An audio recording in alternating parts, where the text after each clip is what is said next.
Hello and a very warm welcome to another edition of the Irish Angle on Jump To It.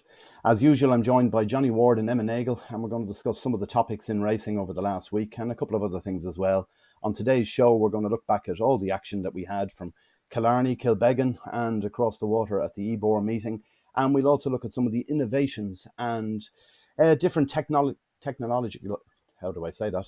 Technology advances within different sports that could have a positive impact if they were adopted by horse racing. But first, we're just going to go back to last week's show where we hit a bit of a nerve about some of the things we discussed on racing clubs and syndicate. And it initiated a little bit of debate around it, particularly with some of the administrators of the different racing clubs weren't too happy with some of the stuff we said and wanted to point out that there were some things that were somewhat inaccurate that we had said as well. So, Emma, first of all, you were talking to one of the syndicate administrators and they were mentioning about ticket allocations for owners. Yeah, so I think we mentioned last week that the syndicates or clubs only got four passes to the races, but he actually mentioned to me that HRI had made great progress in this in the last few years, and each club actually gets 20 tickets now, which I didn't know that, and it's great really because it gives people who are involved in these clubs, even at a very low level, a great chance to go around the country and follow their horse. When there's 20 tickets, probably have a great chance of going a couple times a year anyway. So that was a good point that he pointed that out, because that was something that I didn't know, and probably a lot of people probably wouldn't know that either. So yeah, he was keen to point that one out. He just wanted to mention that I think maybe we tarred a few syndicates with the same brush last week. Now, although he agreed with us on the HRI maybe needing to implement a code of conduct, even though they have made developments in the tickets, it would obviously be easier for the honest syndicates who are doing a good job if a code of conduct was put in place. So it would just make everything a lot simpler for the people who are running the clubs and for people who are joining the clubs, because he mentioned that most of the people who are approaching him to try and join or just looking into it are very skeptical. So having a code of conduct would just make it easier for all parties. I think everyone can kind of agree on that one. Yeah, the other day I had a long conversation with one particular individual who's involved with four different racing clubs and syndicates where he's involved in the administration and puts a lot of work and effort into it, extremely passionate about the whole game and about the experience that the people within the clubs have and the fact that they have some great stories about how they get on and days they have out at the races and the fun that it brings to people's lives being involved in these. But again, the thing is, that's one side of it. That's one set of clubs that is being run as a big group of friends basically having a lot of crack out for a day at the races, but they're not all quite the same. And Horse Racing Ireland seems to think that necessarily they are, and you can make your own mind up. I still am of the opinion that there's Horse Racing Ireland are giving us 24 options here for different clubs. Some of them have websites, some of them don't. So, in order to find out yourself, if you're a novice coming into this game and you have no real experience of ownership or anything to do with it, how do you dip your toe into this water? It's very difficult because even the ones that have websites don't necessarily include all their terms and conditions on it. Some do, some don't. So you'd have to ring 24 different individuals probably by the end of it, get all their different rules and regulations and everything sent to you. Then disseminate that to work out which is the one that suits you. I think there has to be a better way here. I think as a sport and an industry, we need these new owners coming into it. It's a great thing to get them into the micro ownership because obviously there's less cost initially, less risk for the individual, and it should be a good experience. Johnny, you were only saying last week that you've been a habitual owner of horses because of the fact your first experience was really positive. And we'd like to think that racing clubs would do something similar, that your first experience in this is the right one. You get the right club that suits you and you're involved in it and you have a great time and you progress from there.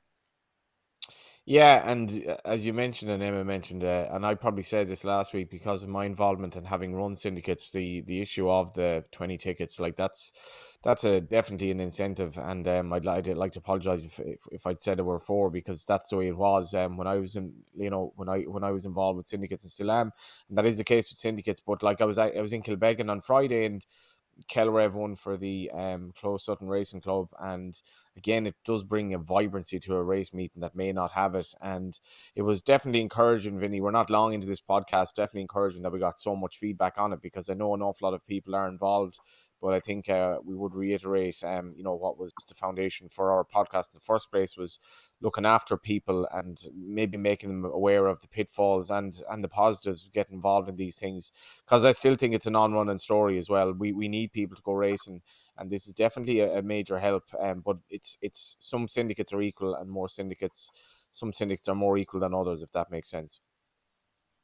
Yeah, I think so. Look, as I say, there's so many options out there. That's the whole point, isn't it? And we need to narrow it down for the people that are coming in to help them. And there's enough expertise within the industry and enough goodwill to be able to sort this rather than just throwing it back on the individual and saying, look, go and find out this yourself. You go and work out which one of the 24 suits you best. I don't think that's quite fair. And I don't think it's the best. We're not going to get the best results out of doing that for the industry going forward, where we're already struggling with attendances, as we've said. And as you said, a syndicate coming or a racing club bringing a crew to the races on any individual day is a huge bonus for the race course itself and for the atmosphere and for everyone else there. Even people who aren't involved in the racing club get a benefit from the fact that there's a good crowd, a good atmosphere, people cheering on horses and everything else. And that's what we want to see. We want to keep that whole vibrancy within the sport. And racing clubs and syndicates are definitely one way of doing that. They just need to be pushed in the right direction by the authorities who run the sport. That's what I see, at least, anyway. So we're going to move on to one of the other things we're going to talk about is different innovations that there are in technology generally. They tend to be in that area nowadays because there's so much happens between mobile phones and everything else. The way things have moved forward over the last few years, things happen rapidly. And other sports have taken some of these technologies in hand a lot quicker than horse racing has. And you just wonder, is there an opportunity here for horse racing? Is there something, are we missing a trick here as a sport to say we should be getting involved in some different things, different technologies and advances there have been? There's a couple of obvious ones that spring to mind for me that are so obvious, they're ridiculously obvious. The first one is CCTV cameras. We know we've had issues with that, with stable yards not having them for some of the big high profile cases that came up over the last few years. And now Horse Racing Ireland Horse Racing Ireland and the IHRB have finally got their heads together on this, and there's funding in place, and it's supposed to be sorted soon enough. But that should have been done years ago. Having CCTV cameras in the right areas of race courses. And then the other one for me is the going sticks, which are used all over the UK. They're used in Australia and several other countries too. Really, we should be embracing that as a technology to help people, whether it be a trainer or a punter, looking at is the ground suitable for your horse at a race meeting? Yes or no is the question. And at the moment we have a clerk of the course who has a stick in their hand generally, and they stick it into the ground. They tell us what they think the ground is. Surely there has to be a better way than this. Emma, you've had a look at some of these. What did you think? Anything you found that really piques your interest as something we should be using? Yeah, like I thought the most obvious one was, you see a football match and the players all wearing the vests underneath their tops, the kind of a GPS tracker vest. But I was looking into them more, and like they can track so many different metrics. I think they can do max speed, max heart rate, average heart rate, and you can see all these in live time as well if you wanted to track it live. So, and one of the most interesting things it tracks is strain, and I thought that that would be a brilliant not only a training tool but brilliant for actual in racing for trainers, because like a lot of the problems with young horses is they're being put under too much strain at an early age in their career. So it's different for every individual horse, obviously. So if a trainer could be like able to use these metrics in training and in racing, they could really tailor their program for every horse, and you just think it would make massive improvements in the training of horses overall. But like when I was looking into it further, like obviously a lot of trainers would use heart rate monitors when training, but I'm not sure are they permitted to be used in racing. I don't think they are in Ireland, as far as I know. Now I'm open to correction on that one, but I know in Japan I was looking into it, and they actually developed. It was a really interesting one. It's Google Glass goggles, I think they're called. So basically, they connect to the breast skirt of the horse, which contains a heart monitor, and the rider can actually see the live data in front of him, and they appear on a little screen in these goggles, and he can track the pace he's going, the average pace kind of, and the heart rate of the horse, and just see how he's going overall. Now, look, obviously you would have to train the rider how to use it as well, but I just thought it was a massive jump, like in technological advances, like in horse racing. Like probably be a long time before we'd see anything like that over here, but it's just interesting that they're trying things out like that, because you think going forward, like how many lives would it save if someone was tracking a horse's heart rate throughout a race? Like you think you'd nearly eliminate the possibility of a heart attack, nearly to nil. Like you wouldn't see many horses suffering from that on the track anymore if it was being monitored. So like I think it's something that will definitely be developed further in the future, especially with regards to the heart rate and maybe the strain that's being put on the horse. So it'll be interesting to see whether it will come over from Hong Kong. I suppose Coolmore will probably be the first ones to have it if it does come over.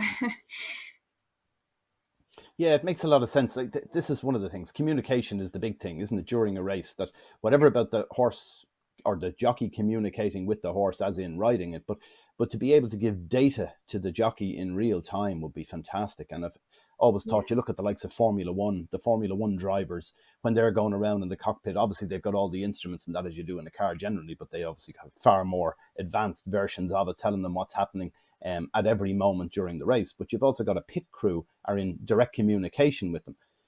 If a jockey had an earpiece, which I know they use in practice sessions as well, and in the race apprentice centre, they use that for the young apprentices coming in. They would use those simple systems where you've a senior jockey can advise them about what's going on while they're on the back of the horse. In the same in a horse race, surely even for simple things like the start of a race where you hear that, the jockey say, oh, we couldn't hear the start or whatever else. If that was all in an earpiece with the jockey saying, okay, line up, slow down, number 4, you're coming in too quick, whatever that may be, that has to help. And then when you've got fences, a horse falls or there's a fence to be omitted, and you often see that there's problems around which side of a doll they go and everything else, that could all be communicated to riders in real time during races. I think there could be real positives here. I actually did an amateur riders course in race a few years ago with Derek O'Connor. He was mentoring it, and we had, I'm not sure was it earpieces or walkie-talkies, but we had communication to Derek basically when we were schooling, and like it was just such a massive help, like for kind of a younger amateur who, you know, getting tips from Derek O'Connor when you're schooling, you'd feel the horse schooling better underneath you, just the small little things he's setting you to change. So yeah, definitely. Like, I mean, I'm not sure how the senior riders would take asking them to put on an earpiece during the race, but definitely for young riders, it would be a massive, massive help. Even just for small things like lining up at the start. Like I found I rode a few bumpers in the track, and I think I missed the start every single time. It's very hard. Like it's a different kind of pace than riding out at home. So definitely for young riders, it would probably be a good idea if it could be implemented. Definitely, yeah.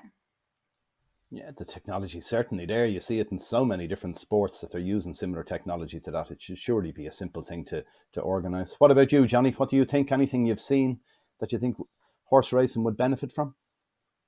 Yeah, Vinny, and I think like last week we had lots of feedback. Would definitely welcome feedback on this as well, because I think there are. I'm 40 this year, and I am edging towards the idea of the people are getting younger, and they've been brought up in a tech world, and it's not necessarily for me. And we've all this stuff about data centers in Ireland now, where tech has such a huge role in Ireland, such that data centers they incur more electricity than rural Ireland at the moment. So tech is huge in Ireland, and like we've obviously gone down the road of with our corporate tax rate, we've massive tech giants here, and I think they would probably themselves have great ideas on this. I'm just looking here when I was going for the editor's job in the Racing Post, and Richie Forrest got the job. But when I was going over for the interview, I timed an article such that I would be able to show my interviewers the article in London that day, and it was about HRI sectional timing. And that, I'm just looking here, it was the 12th of June 2016. So it's over 6 years ago, and I don't think we've made any progress whatsoever on that. Sectional timing is a potentially huge development for Irish racing, according to Horse Racing Ireland. That was my headline. And HRI believe that Irish racing could lead the way with sectional time in Europe. Sectional time is only kind of part of what I'd like to speak about here, which is when I got into cycling during lockdown. Cycling, if you get into it, you're very likely to be told about Strava, which is this app that basically is based on GPS and based on the data that your Garmin has, and it tells you everything about your cycle. So if I cycled from Tom Nagle's yard to your house, Finney, all of that would be in sections that are recorded on Strava. Literally, pretty much every corner of Ireland has a Strava section. Now, how that couldn't be done at a race meeting where you could have really, really helpful information on each race, which would be the top speed that the horse went during the race, fastest speed he or she went. What I think is definitely significant is what ground you covered in the race, because I think we back horses sometimes. Remember, we had the argument about that controversial race, Finney, where Joseph O'Brien had a horse that won it, and he had a horse that was an odds-on favourite that was kind of never really put into the race, an amateur rider race not that long ago, stuff like that. And also, like, how what ground did you cover? Did you have to go out wide around Dundalk, like 4 or 5 wide? How much ground did you cover relative to the winner? And with the way algorithms are now, and with the way tech is and data and all that, you could basically the app itself, which in this instance is Strava, which has a base in Dublin, could put all the information together in a race based on, and it'd be like a jockey kind of holding a watch, like a Fitbit type thing. So say if there were 12 horses in the race, you could have the data from the 12 jockeys holding their Fitbits that would basically come up with hard data after race. Where was the best place to be in that race? Was the race won at an average pace? What sort of fractions did they go? And it could come up with all of this completely through artificial intelligence, basically. Then you get down the road of, heart rates and stuff like that, and that Emma mentioned, which I think could be fascinating as well. And I suppose my final thing that I think racing is miles behind in is the TV experience, because since HD came in, I think we were all a little bit, when Sky were advertising HD initially, I certainly was thinking this could be a complete white elephant. But if you look at nature programs, what nature programs have, what HD has done for them, it's transformative. Like your appreciation of the wild and animals, and then when you see like sport in HD, it's amazing. Racing in HD, we haven't scratched the surface with this. And finally, on that, I think if you had like split screens in racing, I think, but everyone has big TVs now. I don't think we're getting anywhere near enough a picture. We could have split screens which have some stuff maybe from drone footage, some stuff with head on. We have kind of the ambulance camera now of racetracks, which I'm not necessarily a fan of, but we could have 2 cameras at the one race without a shadow of a doubt. I think a lot of the time you don't know what's going on with your horse in a race, and I think there's a lot of fluff on the screen that you don't need, which is just the background of the race course. Loads of changes could be made there. And the one other thing I meant to say about Strava, which I think would be fascinating, what they could do with the Strava is who's the most optimum jumper of a hurdle or fence, who spends the least time in the air per distance travel from getting off the ground to land on the ground again. And you could have data on all of this with in relation to horses. Who's the most efficient jumper of a fence in this country? It's actually this horse, and it might be a grade 1 horse. So all of this stuff, I think we're miles behind. You broke up there a little bit, Johnny, but yeah, just got you there at the end. Yeah, I'd agree with you. There's several things. Well, one thing I don't necessarily agree with is the TV angles watching a race. I'm convinced with this because I used to do comments and running a lot that would have been published not only on irishracing.com, but in Racing Post and all the other newspapers as well. And doing comments and running, you need to be from a fixed point. Like if you go to watch a race at any racetrack, you're going to stand in the stand. You see the race from a fixed point going around, the horses running around. That's the way you can get the whole understanding of where all the horses are relative to each other and everything else. What happens a lot of the time with the camera angles we're given on horse racing is you're looking at them side on, coming to a fence for argument's sake. So if you're looking at them side on, you can see the ones that make a mistake, the ones that gain ground and everything else. But they keep showing us these head-on pictures. You have no idea what goes on in the head-on picture of horses jumping a fence. You just see that they may as well all be in a straight line jumping over it for all the benefit it does to you. So there's a lot of that. I think, yes, afterwards you can analyze a race looking at those different angles and using them for different purposes. But I think when you're watching a race, a fixed point camera is all you necessarily need here. And switching the angles throughout the race from different vehicles and everything else doesn't really work. I essentially agree with you on the fixed. That's my favorite one. And when they brought in, it was kind of more or less, it was like COVID. It was brought in when there were foggy days, and you could actually see the horses only by having like essentially the ambulance crew, like that camera going around in the inside track. That was the only way. And it was done at like Gorn and Thurles. And it was an amazing innovation at the time, because otherwise you literally couldn't see anything from the grandstand.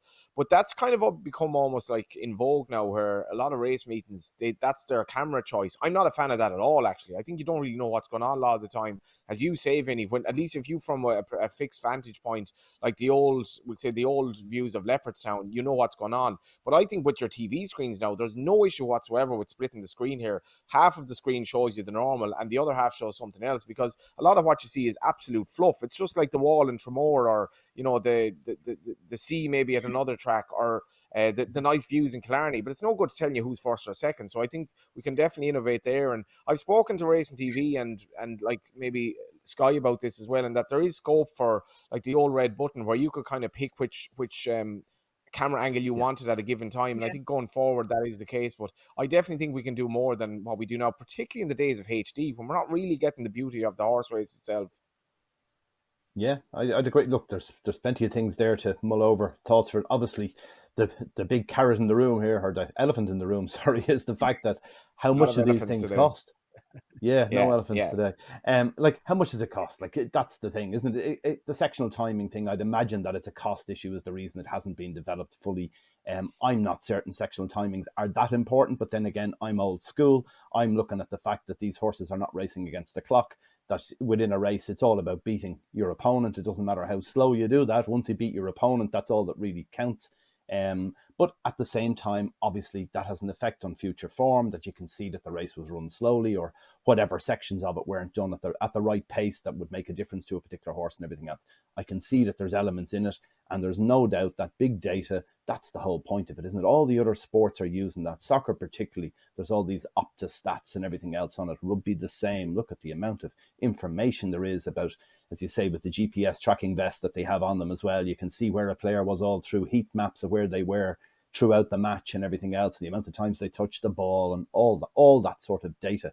That's probably another one here. A simple thing again that you see in sports like fencing is they've little measures on the fencing stick and the same on the vest, so you can see whether it's a hit or it's not. Surely the same could be done with whips here, because we've jockeys going in here into inquiries and they're being told that they used their whip excessively, and they're saying kind of no, I didn't, or whatever, and oh, that wasn't really a whip, a hit on the horse, I didn't strike the horse, I missed them that time, or whatever else. Well, this would prove all of that beyond doubt if we had the technology in place. So there's lots of things to mull over here. Anyway, we might move on, unless anyone else to say on that. We might move on to some of the things from last week.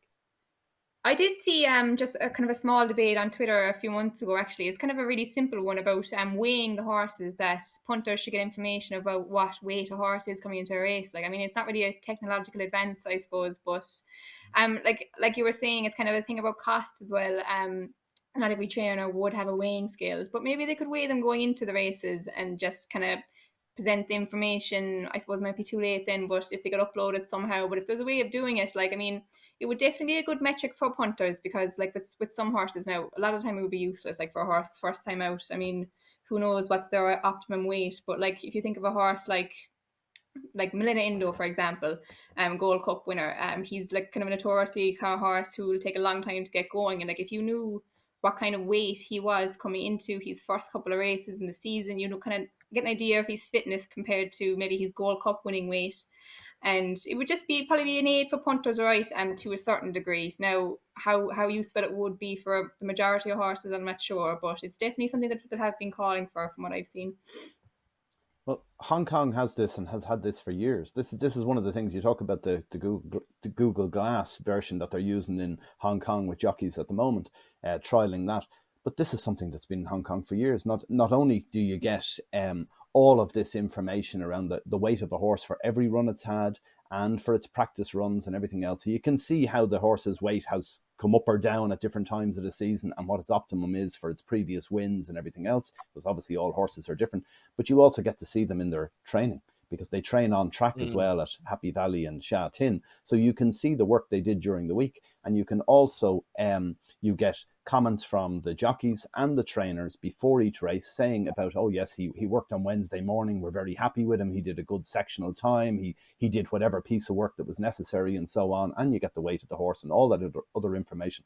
It's fantastic. You may not want to use it. Some people just go and say, I like the name of that horse, I'm backing that, having a fiver on it. But at the same time, other people, you can't give them enough information, and there's not enough data in the world to keep them happy. So why not use whatever's there? And some of this stuff will be relatively easy. Though, as you say, weighing a horse, that can't be that hard. Can it? Just you can weigh trucks at waypoints all over the country. Surely we can have one mobile weighing station to weigh horses at each race. Even if we don't even need to know what they won off before, we can work that out, because sites like irishracing.com will keep all that data, so you'll be able to go in and see the lifetime runs of every horse and see what their weight was. That's a very simple thing that could surely be sorted very easily. What do you think, Johnny? Totally, yeah. Good stuff. And I mean, I suppose for maybe trainers can point out that the way it won't tell you as much as you think it would, but to me it seems obvious. I mean, um, again, it's like horses are athletes, and you'd imagine like I'm not a good paddock judge, so I can't tell you if this horse is carrying condition or not. But like weight it's a firm figure. Like there's no kind of getting away from it. So yeah, I unless like maybe trainers think it'd be useless, but I would have always thought this was an obvious thing that could have been brought in. Yeah, and look, even getting away from technology, there's so many other things. It's simple things like telling us that a mare is in foal when she's racing. That's a simple thing that we should know at this stage. And the other one is in the UK, they tell us when horses have had wind surgery. In Ireland, we don't know. So we don't know if a horse is coming out today and it had wind surgery last week because its wind isn't right or whatever else. And there's so many different types of wind surgery as well. There's some very simple little procedures to very invasive ones. You Anyway, we'll move on.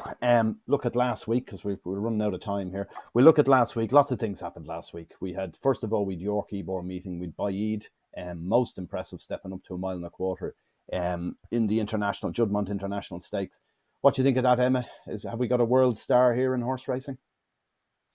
Yeah, I think you can't say anything else about him now. He's just he's really kind of getting to the level of the Frankels and the Sea the Stars.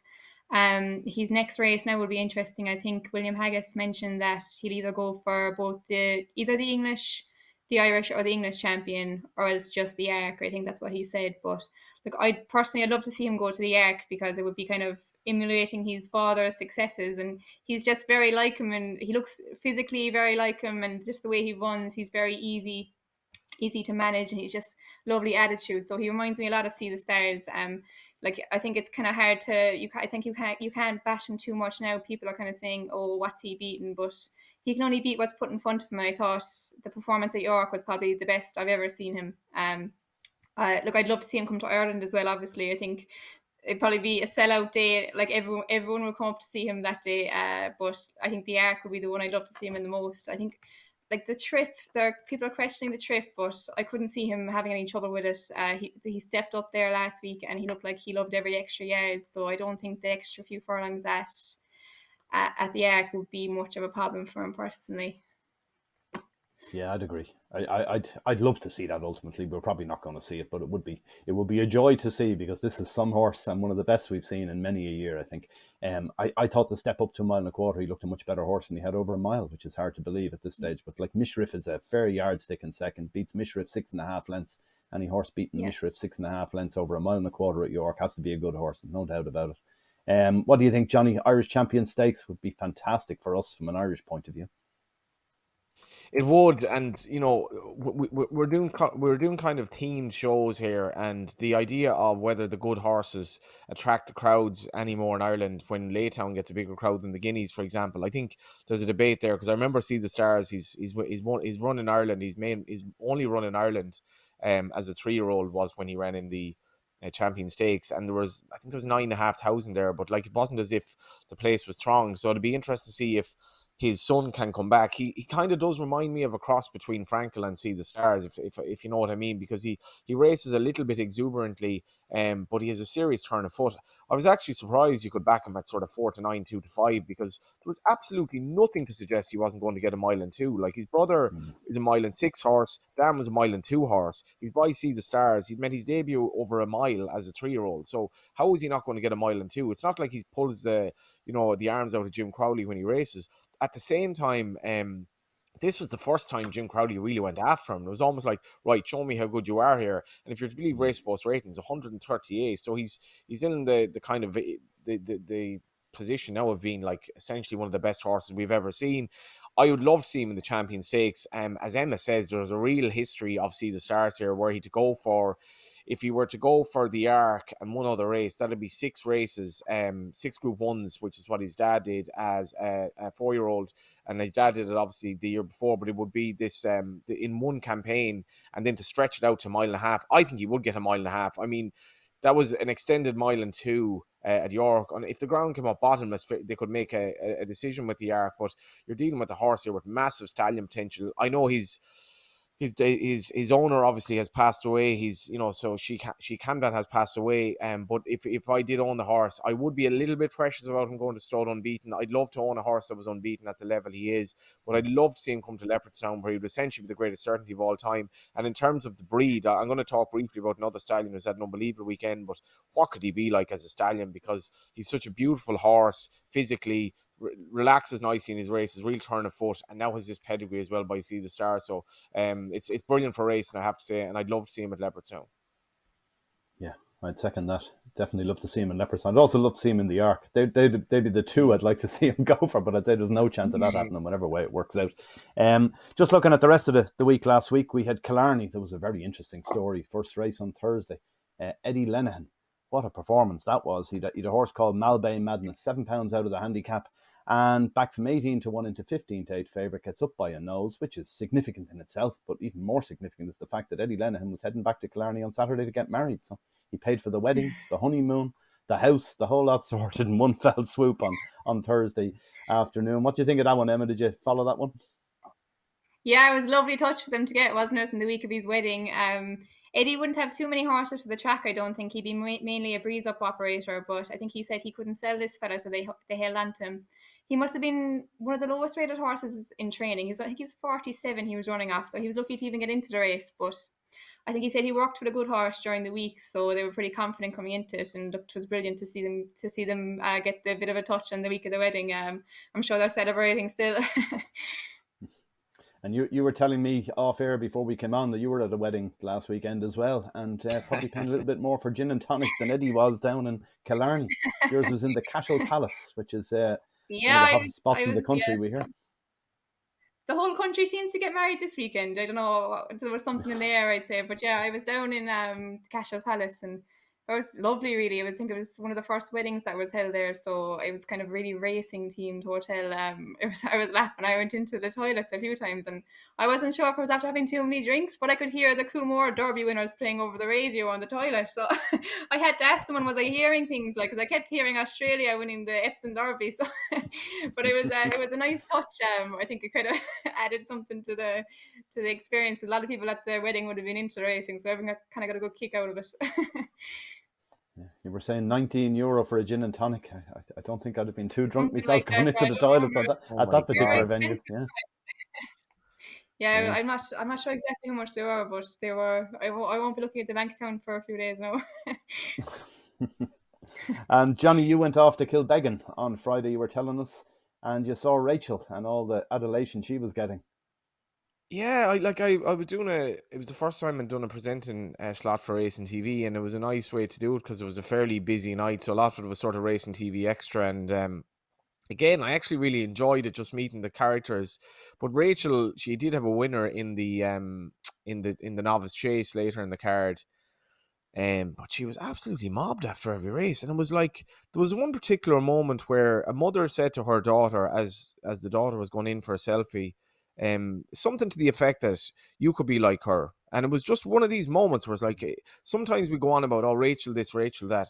She's so good for racing and so good for, I think, young girls who might want to get into racing. Like, Emma's brought up in a racing yard, but there are others who they may not want to know what they do in life as a young girl. And to see Rachel Blackmore beating, the best of the males around without getting into this male-female thing, because I think racing is pretty cool on this. It was amazing, the reaction to her, and she was literally posing for a selfie after every single race. And then she did have a winner. I did one of these interviews kind of as she was walking out of the parade ring, and there was a massive big cheer after it, and I was amazed at it. It was I think she's done wonders for racing.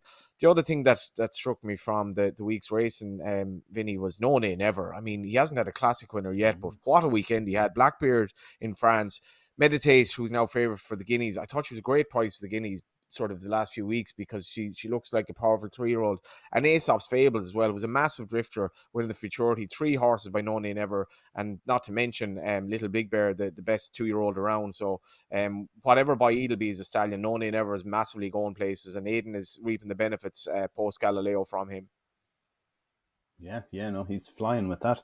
And the other thing from France was that Ross Carberry of Paddy Toomey's that had been disqualified from a Group 1 when she carried the wrong weight in the Curragh, and there's still issues over that at least she got Group 1 placed in France. So that negates some of the issues there around her potential stud value, which is good. And she finished second. She was beaten by Aristia of Hannon's, ridden by Sean Levy, who's an Irish guy. Well, more or less Irish anyway. He was born in Swaziland, but his father's Irish, and he brought up in Tipperary. Spent 6 years in Ballydoyle, so good to see him of another Group 1. He's had a great career, Sean Levy.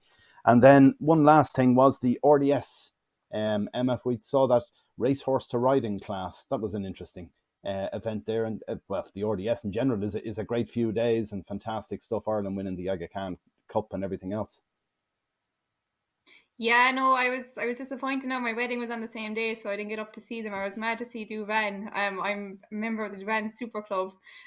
He's probably my favorite horse ever in training. I'm just mad about him. So I think, yeah, I know it was brilliant. I saw a few clips and a few pictures of them, and they were all looking fabulous. Like there was some massive names like Duvan, Tiger Roll, and a few more. I think it was actually the Gordon Elliott horse, General Principle. I think he came out on top in the class. I think Tiger Roll was third and Duvan was fourth. Can't think off the top of my head now who was second, but no, they all looked fabulous. And look, it's great to see them all having such a great prolonged career after racing and taking to it so quickly and so well. I mean, like Tiger Roll is only recently retired, and like Duvan, and they're after adapting to a whole new technique so quickly. It just kind of shows the intelligence and the athleticism of these horses, that they can just adapt between different disciplines so easily. It was great to see. Yeah, I'd say a lot of work went into that too, behind the scenes, because I don't think it's that easy to turn a racehorse into one of those show jumping, trotting around the arena stuff. I know that there was a horse of Barry Connell's a few years ago that a neighbour of mine got, and it took her quite a while to get him sorted. It's all about changing the whole muscle tone and everything. They use all sorts of different muscles for the different disciplines. So a lot of work does go into it, and it's great to see. And that's something we're hoping to talk about next week, is what happens racehorses after they retire. And hopefully we can have a good discussion around that next week. And until then, I'd like to thank Johnny, Emma, thanks for your contributions and everything. And we hope you'll watch again next week as we bring up the next issue of the Irish Angle on Jump to It. Thanks for watching. Bye for now.